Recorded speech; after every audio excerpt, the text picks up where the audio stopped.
E aí, estudante, tudo bem? Professor Yagnael aqui de volta na nossa 10ª aula do nosso curso de Teoria Geral dos Recursos. E agora nós iremos continuar o nosso requisito extrínseco, tratando aí da legitimidade. Então vem comigo que nós temos vários aspectos aqui a tratar aqui nessa aula. Belezinha? Vamos então agora aqui para o slide e nós já começamos com o que nós aprendemos no último slide da aula anterior. Tá? Então aqui vocês já visualizaram a forma que os advogados são intimados e a forma que o promotor, ou seja, o Ministério Público, a Advocacia Pública e a Defensoria Pública também é intimada. Mas cabe ressaltar aqui que nós temos um terceiro requisito que também pode ocorrer. Isso. A gente tem um terceiro requisito. O que pode ocorrer, professor? Olha só. Pode ser que numa audiência, tá? O juiz, na sua própria decisão, ele já intima as partes. Então, as partes já saem da audiência intimadas do teor da decisão judicial. Como que você faz para entender isso aqui? Calma aí, vamos lá. Nós sabemos que existe a audiência de instrução e julgamento, né? A famosa AIJ.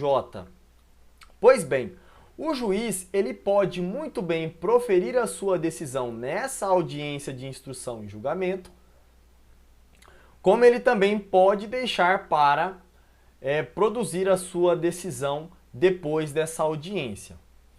O juiz, nesse caso, ele pode proferir a sua decisão justamente no mesmo dia da audiência de instrução e julgamento. Pode ser que ele já esteja com a decisão dele pronta, né? E aí, após ele ouvir todas as partes, né?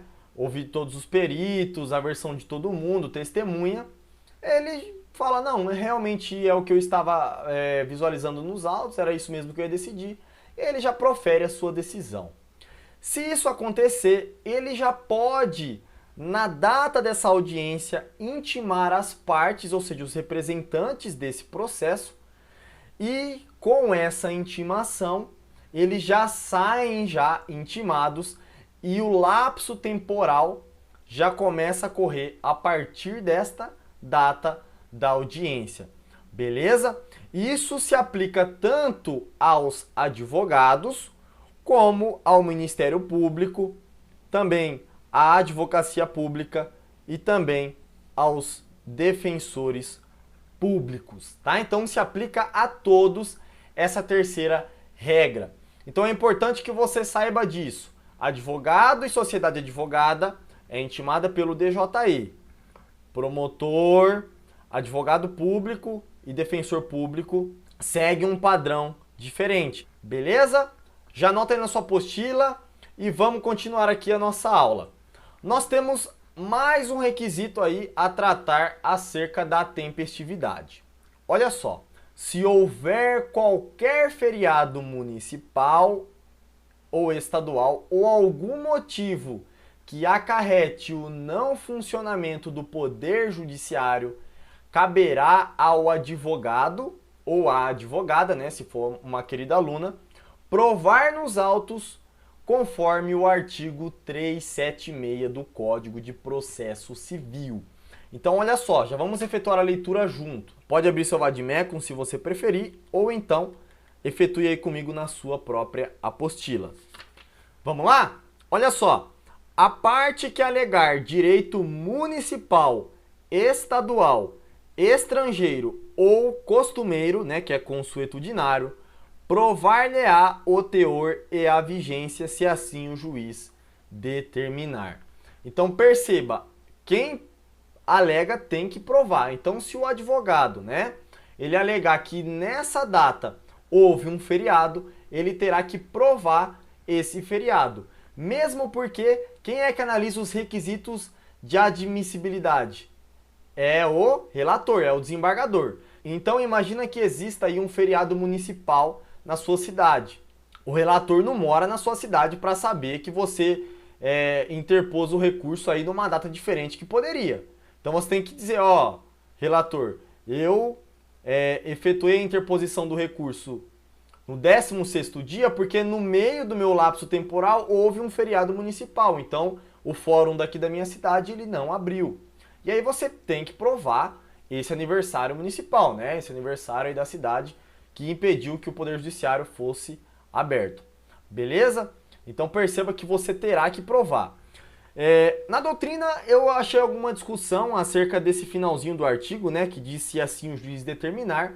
Só que a prática rotineira dos tribunais é que você deve provar, tá bom? Então os desembargadores não querem saber se o juiz determinou ou não. Eles querem que você prova. Então você tem que seguir aí a rotina deles, porque eles que estão com a caneta na mão e você é um advogado ou uma advogada, né?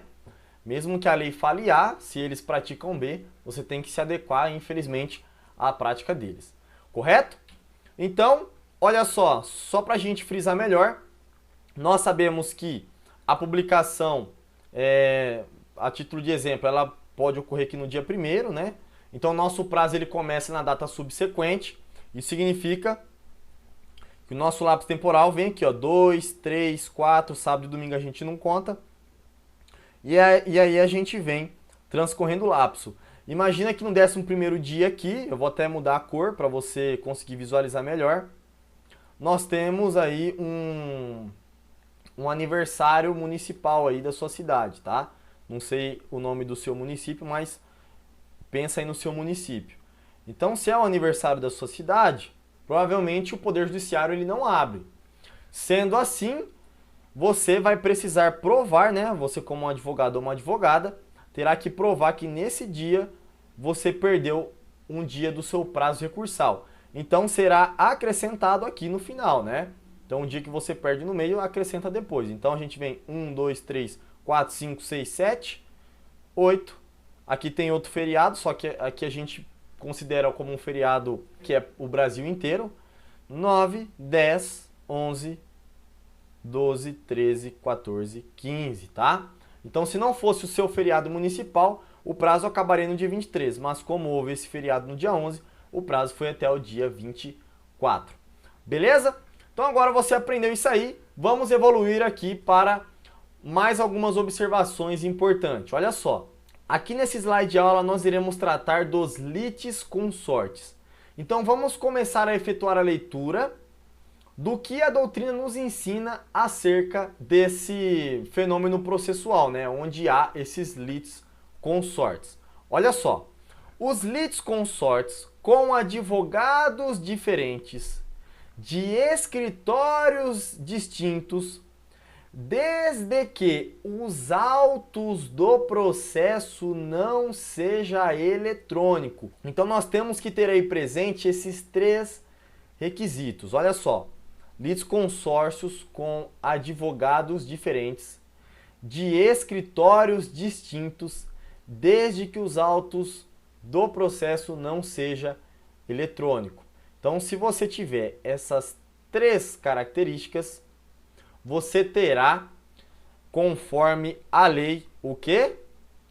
Prazo em dobro para recorrer, ok? Então, olha só que interessante.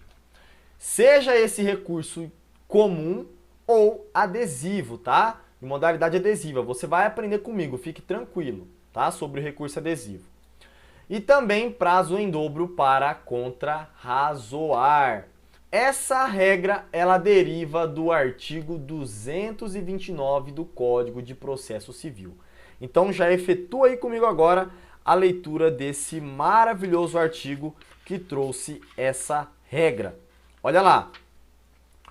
Os litisconsortes que tiverem diferentes procuradores de escritórios de advocacia distintos terão prazos contados em dobro para todas as suas manifestações em qualquer juízo ou tribunal, independentemente de requerimento, tá? Então perceba aí que nós teremos esse prazo em dobro. Então olha só aqui a título de exemplo, o que nós temos que ter como requisito, só para a gente fixar melhor.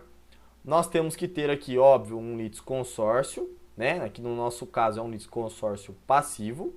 Advogados diferentes. Então nós temos aqui o advogado A e o advogado B, e que ambos os advogados tenham escritórios distintos. Então aqui nós temos o advogado A do escritório X, né? Então aqui ele trabalha aqui nesse escritório X, e o advogado B trabalha aqui no escritório Y. Beleza? Está diante desses requisitos? O seu cliente goza de prazo em dobro, tá? Disposição legal, não tem o que discutir. Agora nós iremos para o próximo slide e eu quero mostrar para você a visão doutrinária de Daniel Amorim de Assunção, tá? Então ele trouxe aqui alguns requisitos que eu acredito que é importante você, como um excelente profissional, ter esse conhecimento, tá bom? Então eu sempre trago um conhecimentozinho a mais aqui para você pensar um pouco fora da caixa, né? Então olha só, a primeira visão de Daniel Amorim de Assunção Neves diz o seguinte, ó. Ele diz que as partes podem alterar o prazo recursal de 15 dias, tá? Então essa é uma visão particular desse doutrinador. E ele diz o seguinte, ó, que esse entendimento dele deriva do artigo 190 do Código de Processo Civil, que é um artigo que autoriza as partes a estipular mudanças no procedimento, desde que ambas as partes, por óbvio, concordem, tá?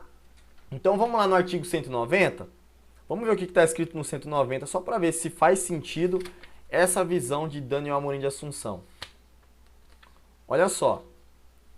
Versando o processo sobre direitos que admitam autocomposição, é lícito às partes plenamente capazes estipular mudanças no procedimento para ajustá-lo às especificidades da causa e convencionar sobre os seus ônus, poderes, faculdades e deveres processuais antes ou durante o processo.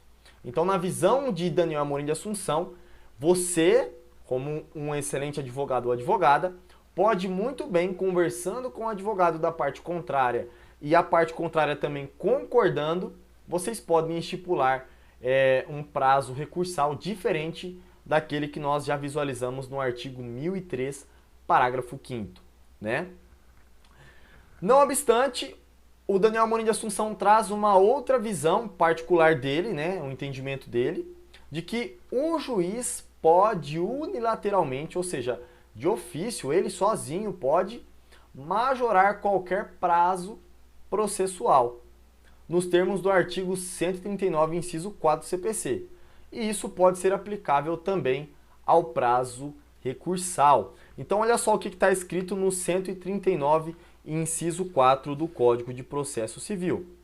O juiz dirigirá o processo conforme as disposições deste código, incumbindo-lhe.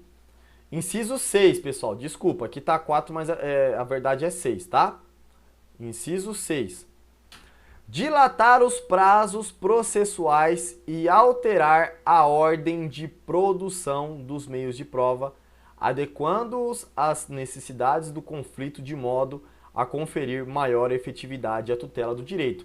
Então perceba que o Daniel Amorim de Assunção, ele se apegou somente a esse primeiro pedacinho aqui, ó, dilatar os prazos processuais. Então, ele se apegando a esse pequeno pedacinho, ele teve essa visão de que o magistrado sozinho, ele pode sim dilatar o prazo processual. Beleza? Isso é uma visão particular do Daniel Amorim de Assunção. Correto? Então eu trouxe para você ter mais bagagem de conhecimento e quem sabe aí, qualquer dia você precise de um lapso um pouco maior, você pode discutir ele com o juiz e trazer essa possibilidade para que ele facilite para você, né? E despache aí, profira um despacho alterando esse prazo por conta e risco, né? Por conta dele. Bom, evoluindo aí, nós vamos responder aquela pergunta, né, de prova que ficou para a gente responder na aula anterior, no finalzinho da aula anterior, que é o seguinte, ó. Isso pode cair na sua prova, hein? Olha lá, eu já vi professor cobrando isso. É o seguinte, a interposição de recurso efetuada antes da intimação das partes do teor da decisão pode ser considerado tempestivo? Então, a interposição pode ser considerada tempestiva se ela for efetuada antes da intimação. Nós sabemos que essa intimação, né, nós já visualizamos que ela pode ocorrer por meio do diário de justiça eletrônico, por meio do que mais? Carga dos autos, né? Intimação pessoal.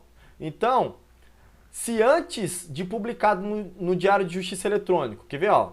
Vamos visualizar melhor aqui. Pronto, coloquei para você. Se antes de publicar, aqui, ó, se daqui para cá, o advogado, ele interpor o recurso, ou se daqui para cá, o promotor ou a advocacia pública interpor o recurso, esse recurso ele pode ser considerado tempestivo, porque nós vimos que o prazo ele só vai começar a ocorrer após a publicação no Diário de Justiça Eletrônico e no próximo dia útil subsequente. E no caso aqui de promotoria, advocacia pública, após a carga dos autos e no prazo em que esses autos chega à instituição. Então a pergunta é, se for apresentado, ou seja, se for interposto recurso antes da carga dos autos ou antes da publicação no Diário de Justiça Eletrônico, essa interposição de recurso pode ser considerada tempestiva? Olha só. Vamos lá então. Vamos pegar aqui só esse pedacinho a título de exemplo para você entender. Olha lá. Então aqui nós temos o teor da decisão. Nós sabemos que o juiz, ele profere a sua decisão lindamente, né? Imagina lá, um processo, pode ser um processo físico. Aí você vai lá no fórum, lá nas últimas folhas, você vai dar uma analisada e já encontra a decisão judicial. Tá lá. E ainda não foi publicada no Diário de Justiça Eletrônico, mas já está lá. O escrevente já imprimiu a decisão, já colacionou dentro dos autos, ou se o processo foi eletrônico, essa decisão já foi liberada dentro dos autos, só o que falta é publicar no Diário de Justiça Eletrônico. Ou seja, resumidamente, você já tem acesso àquilo que o juiz decidiu. Você precisa esperar a publicação no Diário de Justiça Eletrônico para interpor o seu recurso? A pergunta também é essa, né? É claro que não. Olha só.